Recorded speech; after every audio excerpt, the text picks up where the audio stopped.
Welcome to the Soul Mirror. I am your host Shreya, where we reflect on the hidden truths that shape our lives. Today's guest, Natalie Bedard, known warmly as NatNat, is a somatic and nervous system guide whose work helps people release protective patterns, regulate their emotional body, and return to themselves with grounded wholeness. With her blend of somatic wisdom and trauma informed care, NatNat invites us to explore a concept that feels both radical and necessary: emotional sobriety.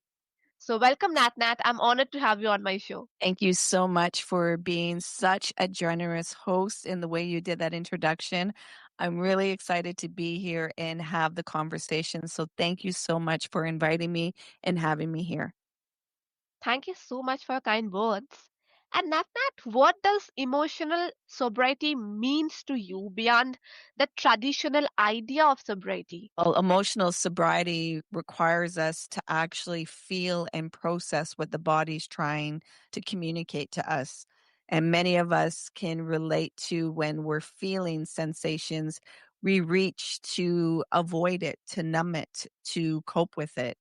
Where emotional sobriety is where I teach people to better understand their nervous system and to be able to listen, process, and witness rather than run away from what these sensations and these feelings are trying to communicate, because emotions are messengers.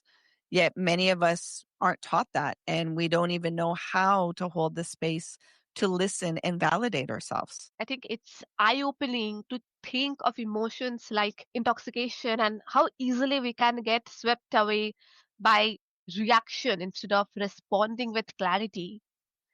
And how can someone tell if they are emotionally intoxicated by old patterns?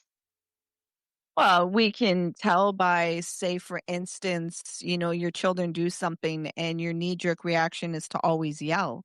That right there, that's something that you can work on to be able to hold some space between what you're feeling in your body and what you want to project out of you.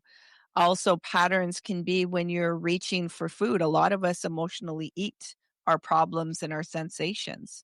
Or say if you want to go into the bigger addictions, not that like an addiction isn't an addiction. Say, for instance, the alcohol. Many of us use alcohol for socializing and don't even realize that it helps us with our anxiety. Because many people, when they're in a social setting, it's activating a lot of anxiety because they don't know if they can be themselves. So they're putting on a persona, or they don't know how to feel safe within the presence of other people because of their own judgments. So being able to recognize patterns requires you to develop self-awareness about yourself. So that requires to be with yourself and better be that kind of mad scientist to start to inquire and have some honest, truthful conversations with yourself. Yes, and I think that's striking because most of us think only of substances and not the emotions we suppress. And why do you think our nervous system holds on so tightly to protective patterns even when they are no longer serve us? Well, it's because it was created as a script when we were younger. So there was an emotion that came up, and we weren't given a space to process, to make sense of what our experience was and really let go of that emotional charge. So it gets stuck into our system, and our nervous system creates a program that, well, this wasn't a good experience, so let's not repeat it. And it creates these protective patterns. What I call the ego are the defense mechanisms of the nervous system. So when we want to disarm, it requires safety and acknowledgement of what we're actually feeling, not what we think we're feeling, to allow that process of feeling the authentic emotions to come up. Yet many people never got a space to even process. They don't even know the questions to ask themselves. They don't even know what to do when it's witnessed or how to feel it in their body. So that work I call warrior work, to allow yourself a space to go into that feels very unknown, very unfamiliar. Yet that's where you start to rewire that nervous system so that it's not under hypervigilance and survival mode, that it can go into the sympathetic and be in rest and digest and be open and curious. Yes. And I think I find it so fascinating that what once kept us safe can later become the very thing holding us back. Also, can awareness alone release them, or is deeper body based work always required? I think deep body base is always required because we don't even allow our body space to communicate. Many of us are from the neck up. It's very easy to be cerebral and analyze and intellectualize. Your brain always wants to make meaning, yet emotions and sensations don't always need to be made sense of. It's just let them be felt and let them be processed. So the body holds everything. And if we just keep ignoring the body, eventually it's going to have too much stored and our other systems are going to have an impact on it. So allowing ourselves to have cues of when we're becoming triggered, when certain things have been activated so that we can better meet ourselves and use the tools needed. Yet many of us, sometimes we all of a sudden become reactive and we're like, we don't even know where that came from. Yet if we were in our body, we could have gotten the little cues of tightening or heart palpitation or palms getting sweaty. Yet a lot of us are desensitized from our body because it feels too uncomfortable and it feels very unsafe to be in. Yes, I think that really highlights how safety is at the core, and our body wants to protect us even if it costs us freedom. And how do you see the connection between emotional sobriety and true resilience? I think once you start feeling your authentic emotions, they're not always trying to hijack your behavior. So that when life presents different experiences, because unfortunately, a lot of people think that when you do the inner work, you're going to arrive somewhere and life is just going to be okay. And it's like, no, you're going to go through loss. You're going to be human and you're going to go through an array of emotions, unless you're just going to be into stoicism and act like you're not human and you don't feel anything. Where are you really living a deep, you know, authentic life? So when we can allow a space to really start feeling those emotions, the sobriety is that we don't need all these coping mechanisms and numbing and run away, that we can be in that tsunami of waves and still surf and still find our way in there. And if we've gone underwater, we know to come back up. That's the thing about the sobriety, is that we don't stay asleep for so long. We can come back when things have been activated and come back online and be present in the moment, not in the past and the future of trying to control things. That we can be actually in the present moment, allowing ourselves the capacity to experience what life is presenting. And I think it suggests resilience is not just about enduring, but about recovering with grace. And Yes. and also, is resilience about strength, or is it actually about softness and regulation? Well, that is strength. To be with a nervous system that's rigid and ask it to soften, that takes a lot of strength. It takes a lot of strength to allow it to know that there's safety, that it doesn't have to go into the pattern of protection that it's so accustomed to going into. I give the nervous system a visual of a stallion. And so when there's a wild stallion and it's in fear and it's bucking, it has a lot of power. Yet if you can stand there in your presence and allow it to buck the way it needs to, yet still stand in that presence, it tends to settle and it tends to co regulate with you, that what is actually here? Do I need to be spooked? Do I need, because sometimes your nervous system needs to be dysregulated. If there's somebody chasing you or there's a fire or something, you need that adrenaline. You need to run. You need to go do something. Yet many of us are running from our bills. We're running from the hard conversations of conflict. We're running from the disappointments. We're running from, what's on social media. Those things are all psychosomatic that are activating our nervous system as if something physically is threatening us, when it's only emotional and psychological. And that has an impact of dumping a bunch of cortisol in our body. A lot of times people think when you start doing this work, it's not to have a dysregulated nervous system. And it's like, no, that's not a healthy nervous system. It's about dysregulation and regulation, connection, disconnection. So it's being able to pivot. It's like doing the gas and the brake. If you're on one too much or if you're on the other too much, you're not moving or you're moving too fast. It's being able to throttle and understand your biology and understand what you may be creating in your mind that's activating a lot of fear that's not necessary. I love that because resilience often gets framed as pushing harder, but maybe it's really about learning to pause. That's so true. And what role does pain play in this process? Should we meet it, or is this like, is there ever value in consciously stepping away? I think, pain is a teacher.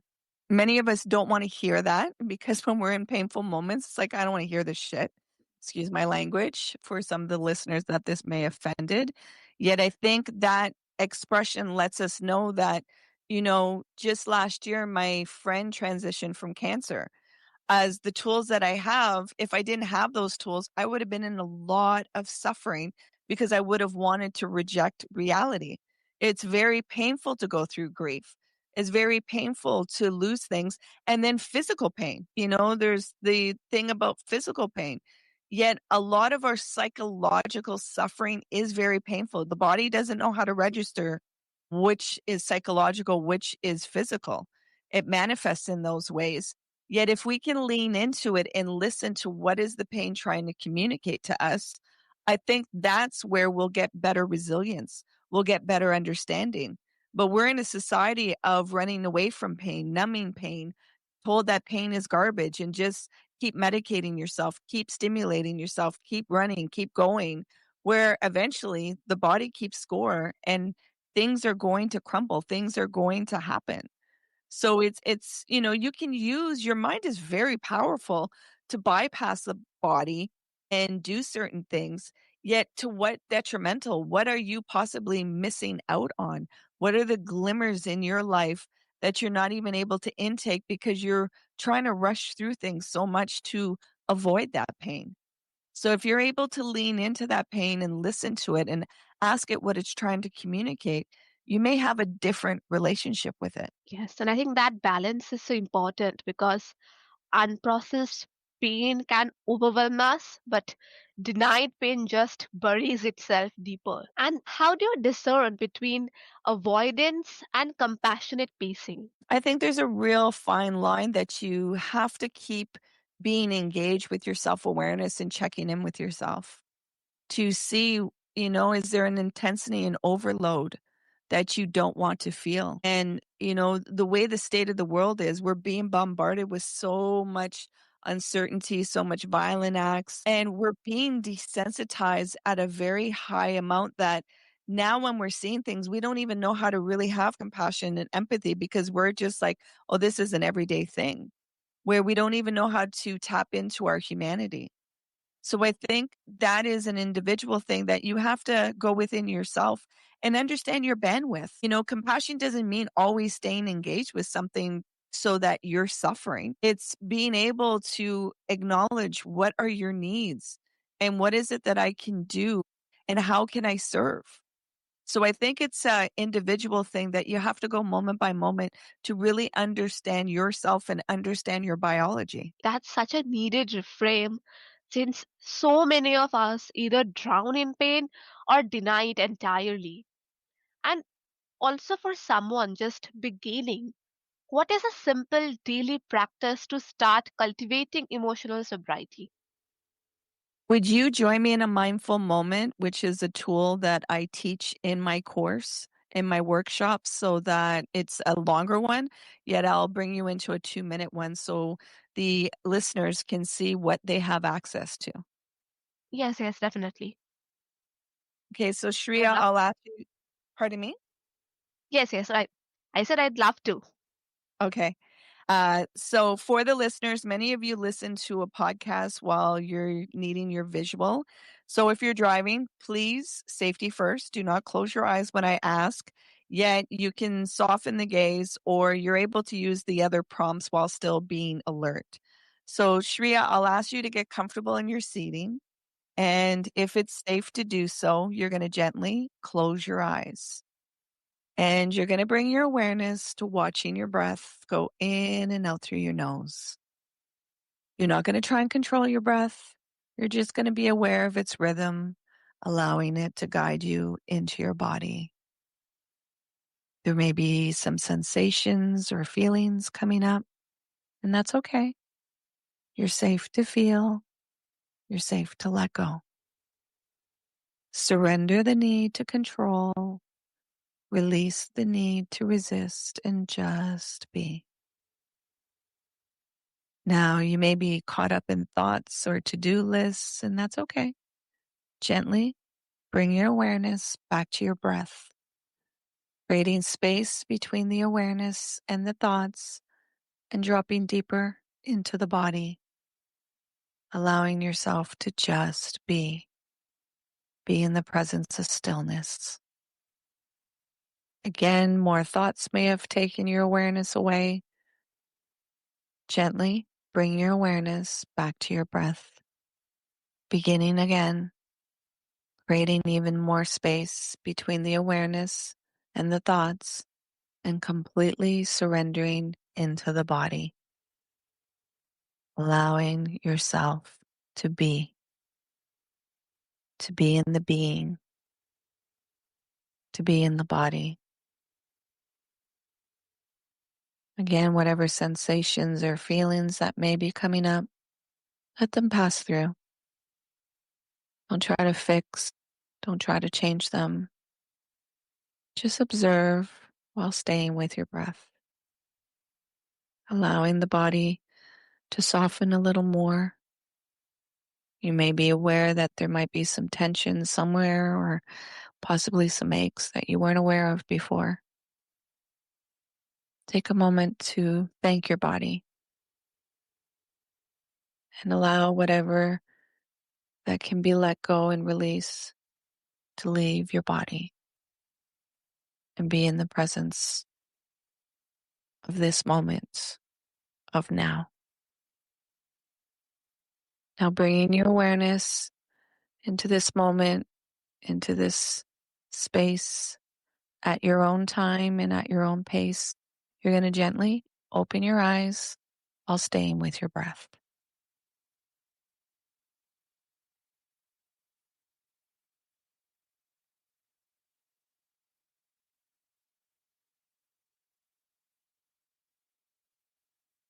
How did that feel, Shreya? I love that. And it just feels so light. And I think I just feel so refreshed after it. And thank you for sharing this with us. These are the mindful moments. We did some meditation and breath work, yet some people have some aversion with those words. So that's why I call it a mindful moment. That we can do this while we're on the toilet, or while we're on the bus, while we're cooking, while we're interacting with somebody, that we can take a moment to be with our breath, to be with our body and check in with what are we actually feeling, not what's going on in the outside, precedence and understand what's going on internally that might be hijacking our behavior or not being able to communicate authentically. And the more that we start doing that, the more that we can create those boundaries and we can start giving our no's so we can give ourselves yeses rather than seek for that validation and worth on the outside of us. We can be in it, we can embody it and start to change how we are showing up in this earth and how we're showing up with ourselves. Yes, I really love that. And this is an amazing practice. And thank you so much for sharing this with our audience. And also, I have a question like, how can they keep it from feeling like another task on their self care checklist? I think, with anything, when you practice, it does feel like a task because it's something foreign. Yet the more that you implement this tool, you become that it's a way of living. It's a way of embodiment. A lot of people think meditation is just sitting on a cushion and cultivating a space of quiet and solitude, where actually meditation is to be brought into your everyday living. so that you can be focused on the breath and you can regulate that nervous system and be in those interactions. And when, fear is ignited, that you can meet that fear and acknowledge it and give it some space to process and not just be like the microwave and everything go, go, go, go, go, that you can slow things down and you can really start to do some critical thinking and respond, not just react in what you think people want to say or want to defend yourself, that you can take responsibility of your inner terrain, your inner world before you present it outwardly. I know it's easier said than done, yet your breath is always with you. It's the one thing that doesn't leave you in your lifetime. There's many things that will leave you, yet your breath is always with you and your breath is always in the present time. So sometimes when we're in our head, if we come back to our breath, we can see that we've been trapped in our mind and we're not present into what's here right now and that we can find our solutions. So possibly at the beginning, it might feel like a task, yet this tool is the most powerful tool that you will ever have, and nobody can take it away from you because it belongs to you. Yes, and that's so beautifully grounding because healing isn't about adding more, but about remembering that we are already a whole. And NatNat, thank you so much for bringing such clarity and compassion to this conversation. And I think your insights on emotional sobriety really reminds us that true healing is about regulation, safety, and coming home to ourselves. And I'm really grateful for your wisdom that we shared here. And if after this my listeners want to connect with you, then what's the best way? They can come on my website, liftoneself.com. That's liftoneself.com. I have an emotional sobriety workshop that's an hour on Zoom, and they can learn more about the practices and better understand their biology.